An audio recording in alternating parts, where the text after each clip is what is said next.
My mother forgot me every single Christmas. While my siblings unwrapped designer clothes and keys to brand new cars, my seat at the table was empty, my presents erased.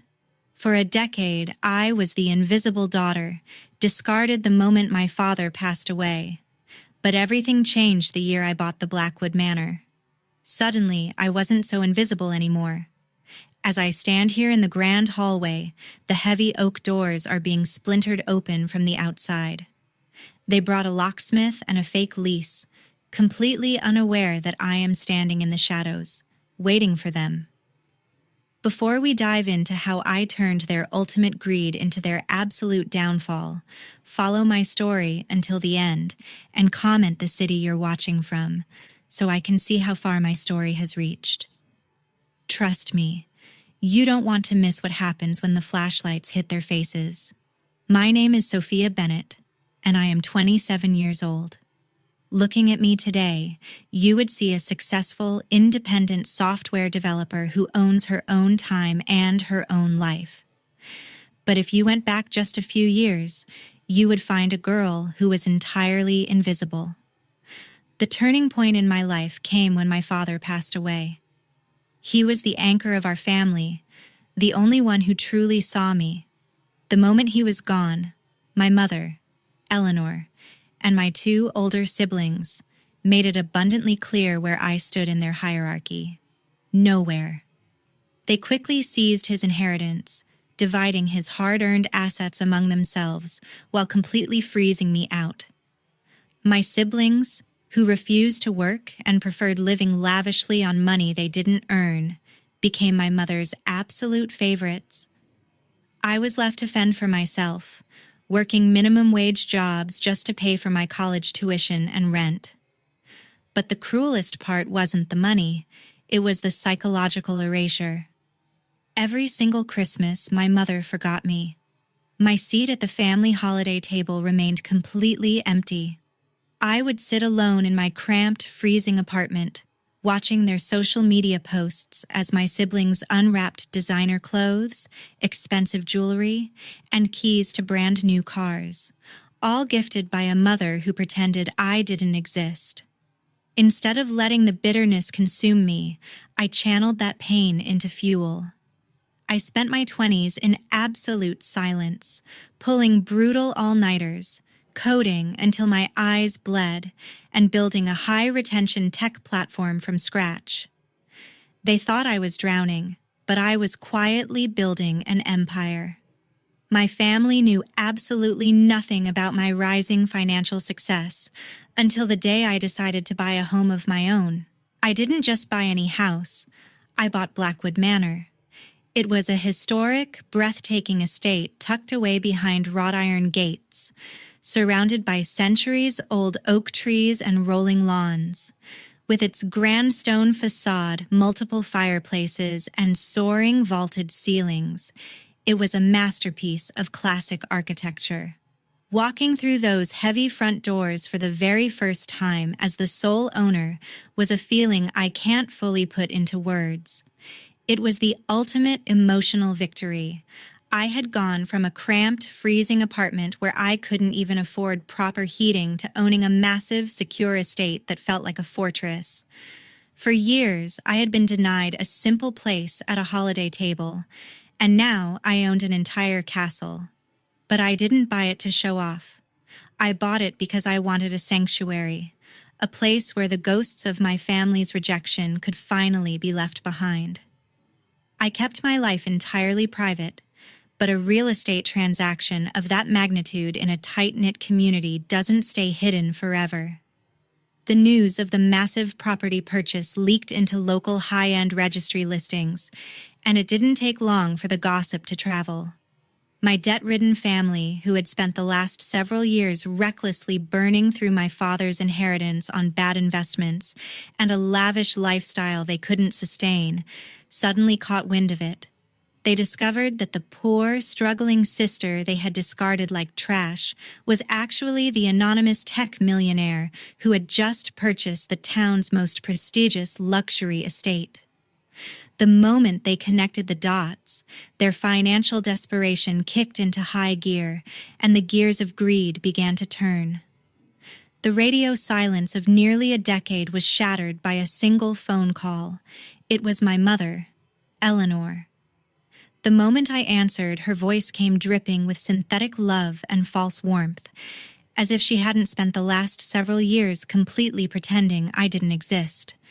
She giggled, called me her sweetest girl, and told me how deeply the family had missed me. Then came the trap. She invited me to a grand holiday reunion. I could see through the manipulation instantly. Thanks to a bit of discreet research, I knew my siblings were drowning in severe debt from their reckless, spoiled lifestyles. They had entirely evaporated my father's inheritance and were now facing looming financial ruin. They didn't want a relationship with me. They viewed my new asset as their financial life raft. They thought they could use false guilt and family sentiment to worm their way into my pockets. Instead of getting angry, I decided to play their game. I politely declined her invitation, sounding as disappointed as possible. I told her I was completely overwhelmed with a heavy work project and casually dropped a vital piece of bait. I mentioned that I would be entirely away from Blackwood Manor for the holidays, leaving the massive estate completely vacant. I could practically hear the gears of greed turning over the line as she absorbed the news. They thought they had found the perfect opportunity to strike. They had no idea they were walking directly into a meticulously laid trap. Instead of enjoying their own holiday together, Eleanor, my siblings, and a corrupt local locksmith they had hired showed up at the gates of Blackwood Manor in the dead of night. It was Christmas Eve, a night when normal families were sharing warmth and exchanging gifts. But mine was driven entirely by desperation and unadulterated greed. They crept up the long, winding driveway under the cover of darkness, casting hurried glances over their shoulders like common thieves. They didn't just come to look around. They brought a highly sophisticated scheme with them. Tucked inside my brother's jacket was a brilliantly forged lease agreement, complete with backdated signatures and falsified notary stamps. Their plan was as malicious as it was calculated. They intended to use the corrupt locksmith to bypass my security, illegally occupy the property, and immediately claim squatters' rights. They knew the legal system could be slow and agonizing, and they figured that once they were inside, they could force me into a messy, protracted legal nightmare that would bleed me dry until I eventually surrendered a massive portion of my wealth just to get them out. From my secure, off-site monitoring station, I watched every single movement on my high-definition security cameras. I listened to the muffled scraping sounds through the audio feed as the locksmith went to work on the grand entrance. My heart pounded with a mix of anticipation and disbelief as the heavy brass lock finally clicked open. The massive front door swung inward on its hinges, and my family eagerly stepped into the pitch-black foyer, their faces twisted into smiles of assumed victory. They truly believed they had won. The very instant their feet crossed the threshold into my home, the trap snapped shut.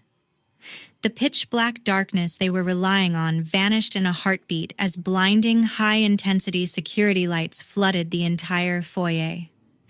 This sudden, overwhelming brilliance completely exposed them where they stood, freezing them instantly in their tracks like deer in headlights. Before they could even gasp or process what was happening, the shadows around the grand staircase came alive. Local police officers and a private security team, whom I had strategically alerted and positioned ahead of time, stepped forward with weapons drawn and commands echoing through the hall. The absolute shock on their faces was priceless. Within seconds, the metallic sound of handcuffs clicking shut echoed through the high ceilings as officers secured my siblings' wrists. The frantic panic that took over Eleanor was almost funny to witness.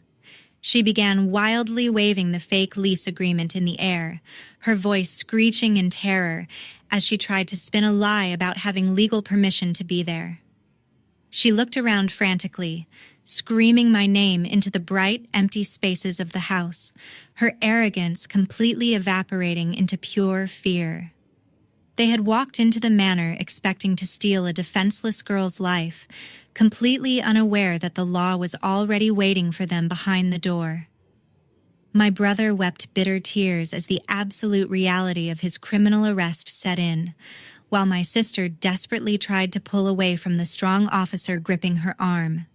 The terrified, corrupt locksmith instantly dropped his heavy tools onto the cold marble floor, raising his hands in immediate surrender. The grand victory they had celebrated just moments ago outside the gates had completely transformed into an inescapable, terrifying, and deeply humiliating holiday nightmare from which they could not escape. I stepped out from the shadows of the upper balcony, walking down the grand staircase looking completely calm and entirely in control. My family stared up at me, their eyes wide with a mixture of shock and burning resentment. Eleanor immediately started shrieking, demanding that I tell the officers to let them go, still trying to play the role of the authoritative mother. But I didn't say a word to her. Instead, I turned to the lead police officer and handed him a digital tablet. I calmly revealed that Blackwood Manor's advanced security system hadn't just caught them breaking in tonight. It had recorded the entire conspiracy.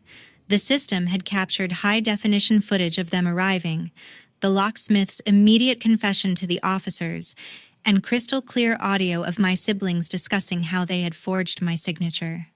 Furthermore, I had already submitted the fake lease to a forensic document analyst who had verified the forgery hours ago. I quietly explained the exact legal consequences they were now facing. This wasn't a simple family dispute or a civil squatter situation. By bringing a forged legal contract to claim a multi-million-dollar estate, they had committed felony grand larceny, breaking and entering, and identity forgery. The corrupt locksmith, realizing he was facing years behind bars, immediately pointed his finger at my brother, admitting he was paid to bypass the security system. With everything documented on camera and backed by ironclad digital evidence, they were left with absolutely zero leverage, zero excuses, and the terrifying reality of absolute financial and legal ruin. 3 months later, the dust had finally settled. Facing overwhelming evidence of felony forgery and grand larceny, my family didn't have the funds or the leverage to fight. They were forced to liquidate their remaining personal assets just to cover their soaring legal fees, restitution, and court costs, leaving them completely broke. Meanwhile, I stood peacefully on the terrace of Blackwood Manor, looking out over the snow-covered grounds. But I chose not to let this grand estate be defined by their greed. I decided to transform a massive, unused wing of the manor into a beautiful holiday retreat and mentorship sanctuary for young adults who have been estranged, abandoned, or financially abused by their own families. What would you do if the family that abandoned you tried to steal your hard-earned success? Let me know in the comments below.